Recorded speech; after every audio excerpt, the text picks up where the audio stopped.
We are so glad you're here. We've been talking about how we can be like Christ. I enjoyed that song, Oh, to be like thee, how we can learn and grow to be more like Jesus. So through even that song, as well as through studying the scriptures, we find out that knowing about Jesus is just not knowing information or just not appreciating him, but that we'd actually want to imitate him, that we'd want to be like him in the things that we do, the way we act, even the motives we have, that we are prompted by love and filled with grace as we live our life. Sometimes it's hard living with other people. Sometimes it's hard living with the problems of life.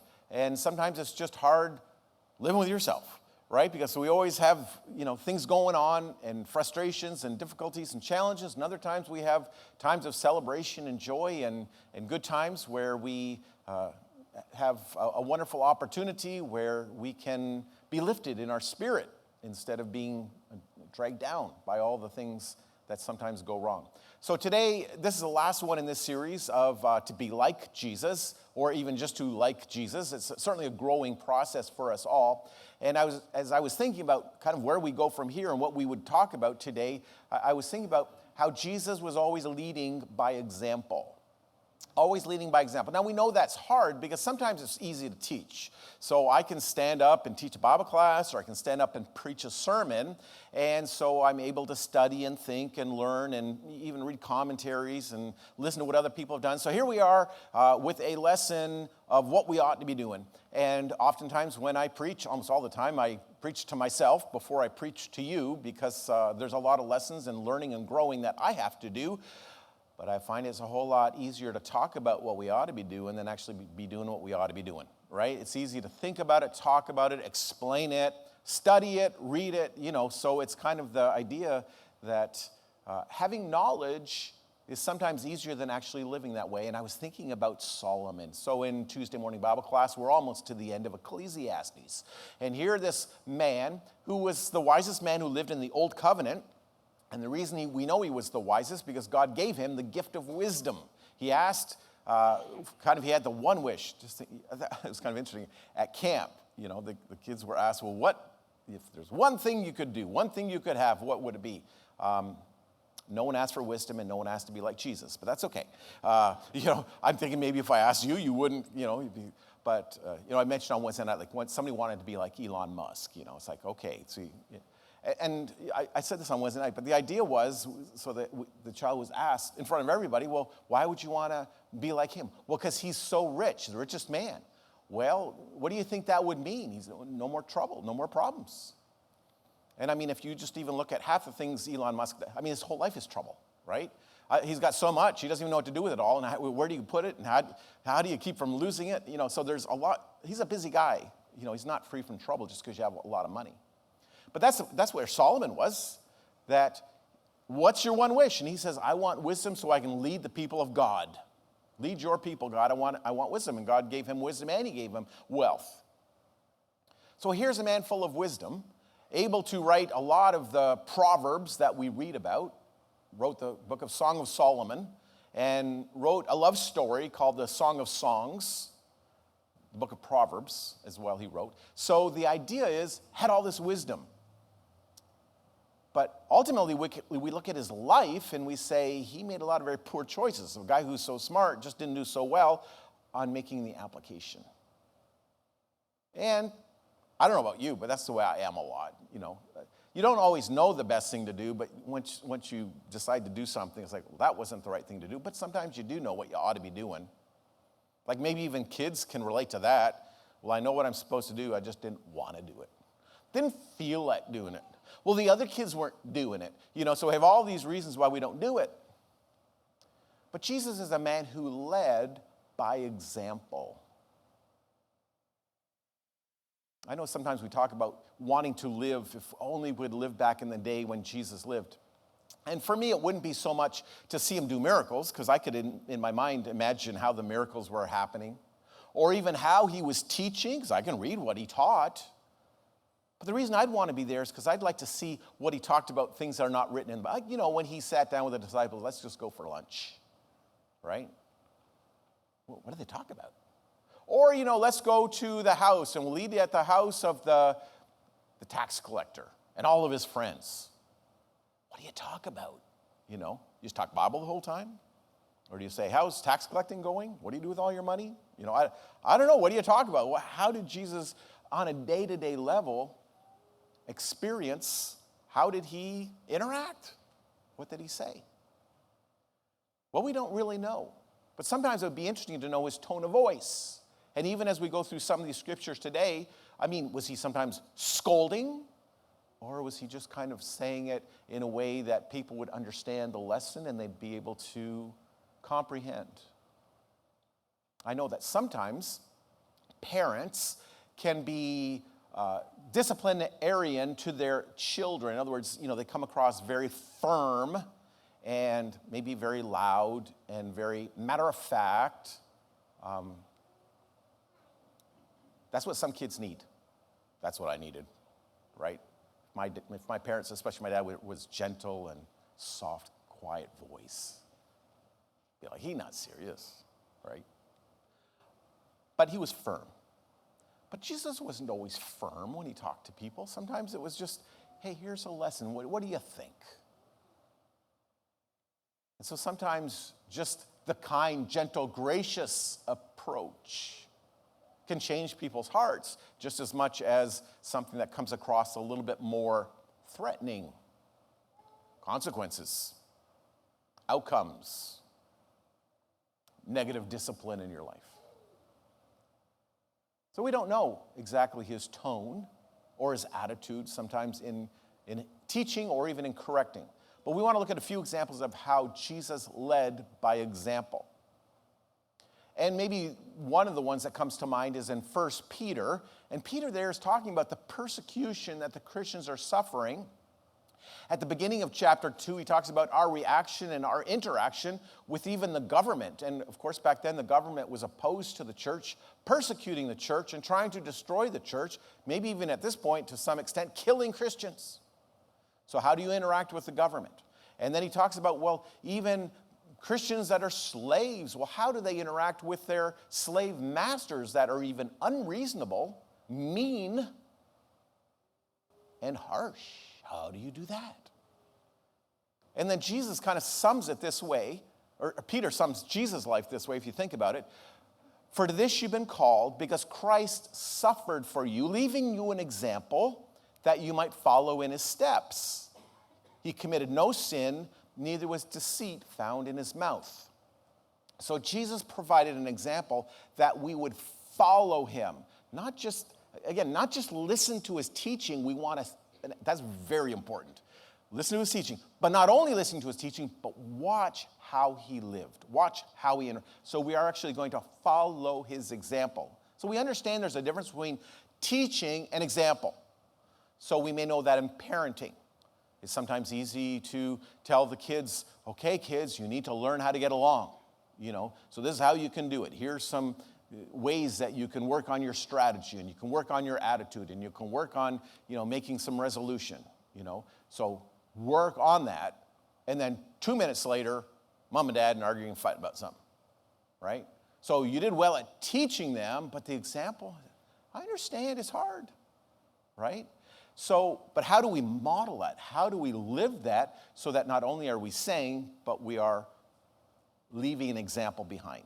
We've learned the lesson ourselves. And again, I always want to say, no one's perfect at this, so we're working.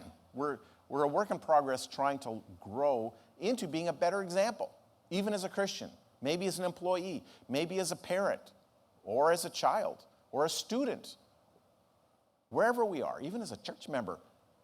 By example, how do we grow in? But this is what Jesus is saying, and what Peter said about Jesus, that he was an example for us to follow. But in this case, it's not just a general example. It's like, how do you respond in the face of suffering when it's unjust, it's uncaring and unreasonable, and people are attacking you, and people are saying things, and maybe they're even doing things because they want you to fail. Maybe it's ultimately because you're a Christian.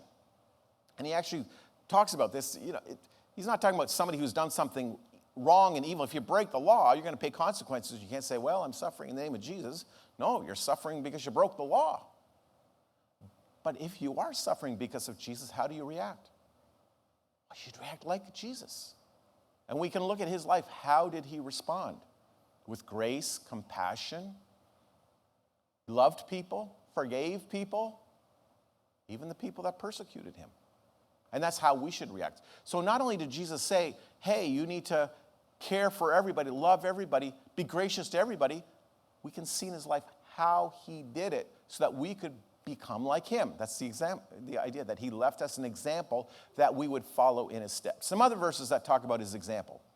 In Mark chapter 1, verse 17 and 18, Jesus is calling disciples, or eventually they become apostles, Peter, Andrew, and then also James and John in this same chapter. But he's calling them to follow him, not just to listen. He didn't say just come to the classroom, just take the course, just get your degree, just take the internship, right? Because this is the way a lot of times that we do education, right? You go in 1 hour, you listen to your professor, and then you're done. Sometimes even our Christian colleges that have Bible teaching or seminary, it's the same way. That, you go from class to class and you listen to your teacher. He teaches you lessons, but it's all head knowledge. You never see it played out. You never see the example, right? Or at least very seldom. So it would almost be like saying, I'm going to go down to this Bible college to get my degree in Bible, but you know who I'm living with? I'm going to live with the professor.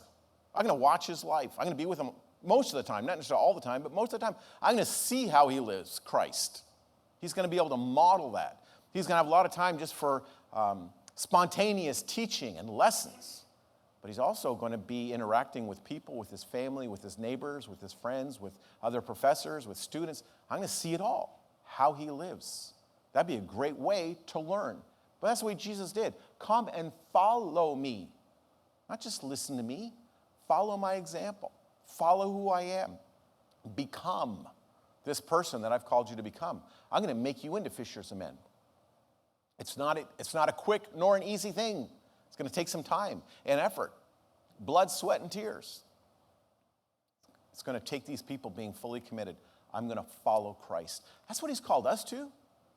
Jesus says, follow me. Come and follow me. This is our calling, not just to like Jesus, not just to learn about Jesus, but that we would become like Jesus in the way we live. In John chapter 13, our Bible reading was taken from this section, where it talks about Jesus at the end of his life.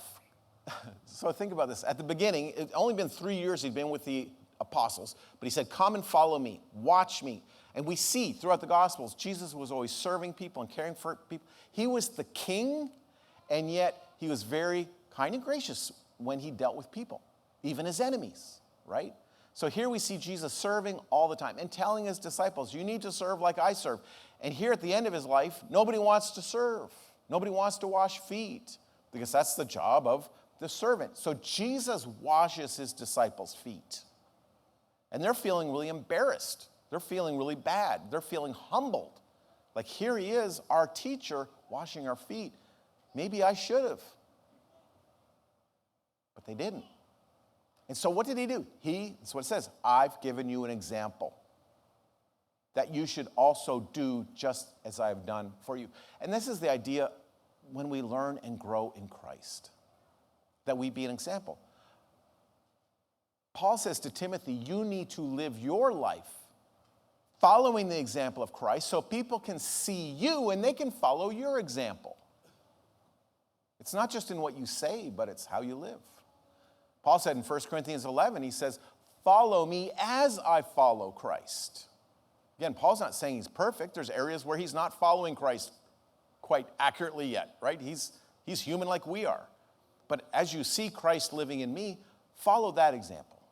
I'm trying to live my life, Paul's saying, that you can see my life, that you have something to imitate, something flesh and blood, something you can see, not just reading the Bible alone, but having an example. So Jesus says, I've given you an example to serve, to deny yourself, to give up everything, so that you can care for other people. And that's what Jesus did. So we look at the ways he served, and the attitude, the mindset that he had, so that we can be like him in serving people. In Mark chapter 10, verse 21, This is a rich young man, came to Jesus. He bowed down. Lord, what must I do to inherit eternal life? And Jesus said, keep the commandments. And then he said, I've done all those. And then Jesus says, there's one thing you lack. Go and sell everything you have and give to the poor, and you will have treasure in heaven, and follow me. Okay, so what do we have there? A man wants to know about eternal life, and Jesus tells him what to do. But what else do we know? We know that Jesus could tell him to do that because Jesus himself had already done it. Remember? Jesus gave up everything. He gave up his glory in heaven. He came into this world, lived among us, and lived as a servant. He gave everything up. He gave everything up, even spiritually, gave everything up for who? For the spiritually poor, the spiritually bankrupt, the spiritual pauper. That's us. We had nothing. Jesus came, gave up everything so that we could have what he has to give us, which is eternal life. So Jesus just didn't tell him, he showed him. And the other apostles, maybe at this point or maybe later on in their ministry, understood this is exactly what Jesus did. He didn't just say it like he never does it. This is the way Jesus lived, denying himself, living for others, giving to others, literally giving his life, not just giving his money, giving everything to the poor in spirit, the poor that are seeking, the poor that need life. Jesus said, if you need life, there's only one way you can have it. That's if I give my life. So I'm going to give everything so you can also have everything. Now, you're not going to get everything in this world, but when you get to heaven, you're going to look around and say, we've got everything.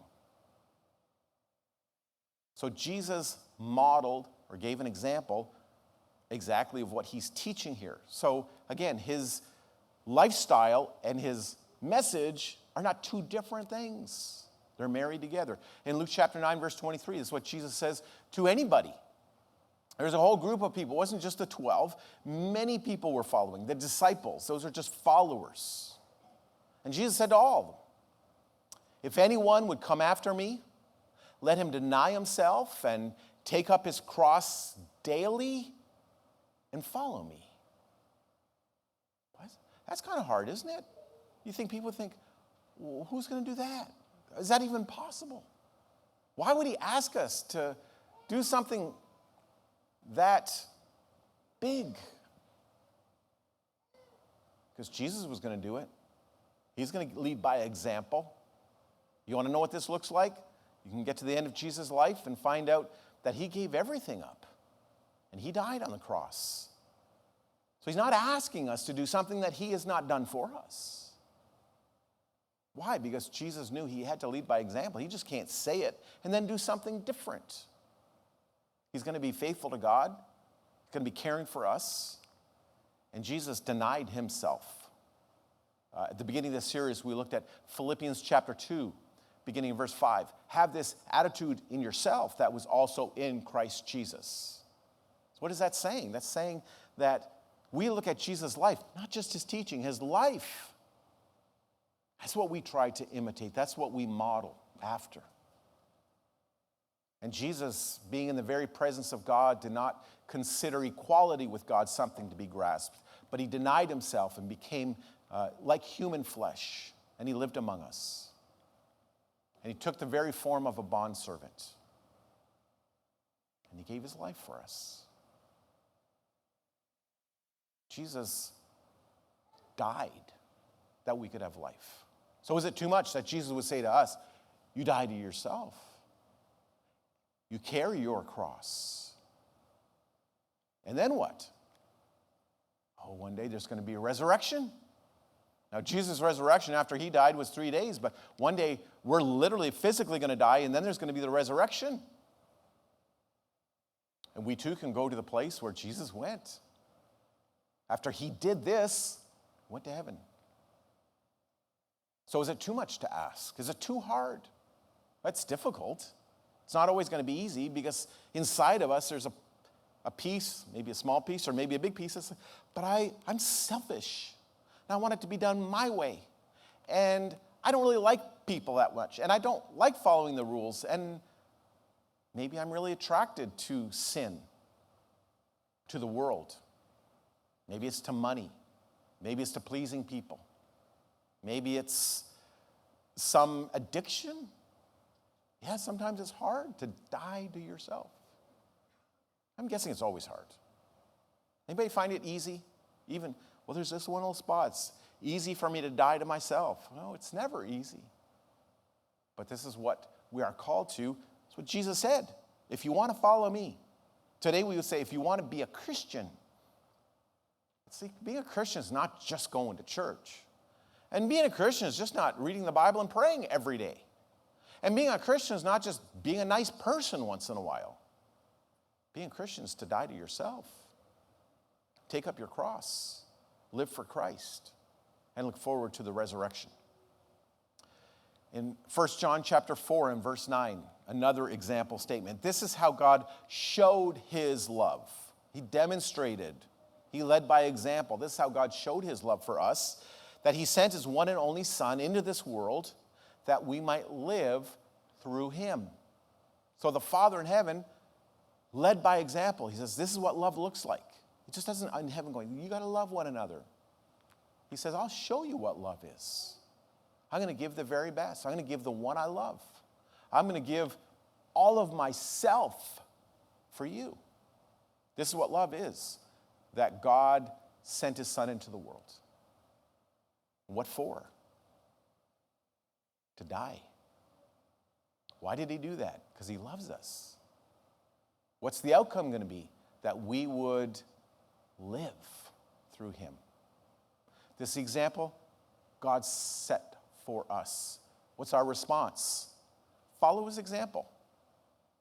And I think following his example in this case is that God has left us in this world that we could love other people, teach other people, be a witness to other people, that they also might live. Our purpose is not much different, even from this. Now, Jesus was the perfect one. He is the perfect sacrifice. Life is found in Christ. But we've got the message that we can also go, which means that we would have to sacrifice our life and our agenda and our pride and our sense of entitlement to say, I'm willing to serve you, to love you, even sacrifice myself, maybe not you're going to die, but sacrifice me so that you can know about Christ. So I'm going to serve you, I'm going to love you, I'm going to forgive you, but I also want to teach you. I want to share with you. I want to be an example, but we also want to be able to speak about Christ that they could have life. That's why Jesus came, that we could have life. So Jesus is the great example. He shows us how to live. He shows us how to suffer, how to be persecuted. But he shows us how to love people. People that are religious, but that are wrong. How to love people that don't quite get the message, but they're working on it. How to love people that have been caught up in a lifetime of sin. And he spent time with them and loved them and taught them as well. Throughout Jesus' life, and ultimately, it's just the 3 years that we see in the Gospels of Jesus' life. We see how he interacts with people and how he understands what his purpose, he understands God's plan, he understands his message, he understands his ministry. And his mission is to live in this world so that not only can he teach, but he can show people the love of God. And this is what we've been called to be like Jesus, to follow Jesus, to love him and love other people. We're going to sing a song that Jesus came, and he ultimately came to lighten our load. Becoming a Christian doesn't mean everything's going to be perfect, but it does mean that Jesus is going to be with us, and he'll carry us through. He'll strengthen us. He'll guide us. He'll give us wisdom. He gives us grace. Jesus came to lighten our load. So his yoke is easy. His burden is light. If you've never become a Christian, Jesus always offers the invitation. While there's life, there's hope. There's opportunity for change and for commitment and for reconciliation. And if today we can encourage you in your Christian walk, if you want today to be a disciple, say, I'm ready to die to myself, take up my cross, I'm going to live for Jesus, no longer live for me, live for him. Maybe that's just another word for repentance, to realize I've been living the wrong way and I want to live the right way. And if you want to make Jesus the Lord of your life, that's the idea of becoming a Christian, that he is going to be the one I'm going to follow and listen to, and he's going to lead me. If today you want to be baptized into Christ, and through that your sins are forgiven, you receive God's Spirit to live within you, to help you on this walk, on this journey, on this new life in Christ. Well, if we can encourage you, we're going to stand, we'll sing this song, let us know how we can be a blessing. So Ken will lead us, and we will help you as we can.